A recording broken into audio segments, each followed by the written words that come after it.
یہودی ایمان میں مغربی دیوار یا دیوار گریہ کا بڑا ایک خاص مقام ہے، خاص اہمیت اس کو دی جاتی ہے۔ لیکن جیسے جیسے وقت گزرتا گیا اس میں کچھ خستہ حالی بھی پائی گئی، اس کے کچھ حصے جو ہیں وہ آہستہ آہستہ خراب بھی ہو گئے،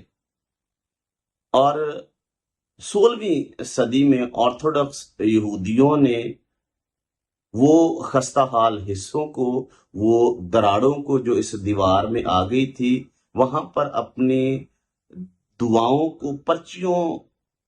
کے ساتھ، یعنی اپنی دعائیں پرچیوں پر لکھ لکھ کر ان دراڑوں کو جو ہے وہ بھر دیا، اور یہ دعائیں روزانہ کی بنیاد پر وہاں پر کی جاتی تھی۔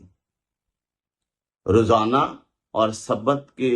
روز یہودی یہاں پر آتے، اس دیوار پر ہاتھ رکھتے، اس کے سامنے جھکتے اور اپنی دعائیں اس کے سامنے کرتے، حمد و ثنا اس کے سامنے کی جاتی، اور خاص طور پر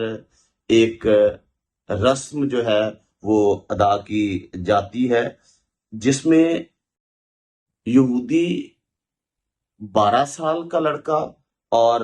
یہودی 13 سال کی لڑکی جب ہو جاتی ہے تو اس کو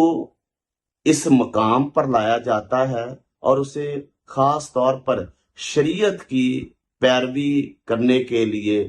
تیار کیا جاتا ہے کہ اب وہ ان کی عمر کے اس حصے تک پہنچ چکے ہیں، اب ان کو باقاعدہ سے شریعت کی پیروی کرنا، شریعت کو سیکھنا جو ہے وہ لازمی ہے، اور اس رسم کو، اس تقریب کو اس دیوار کے سامنے ادا کیا جاتا ہے، جسے مغربی دیوار یا دیوار گریہ کہا جاتا ہے۔ اور اس تقریب کو یا اس رسم کو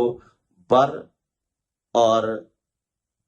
بت متوزہ کہا جاتا ہے، بر یا بت متوزہ اس رسم کو کہا جاتا ہے جو اس دیوار کے سامنے ادا کی جاتی ہے، جس میں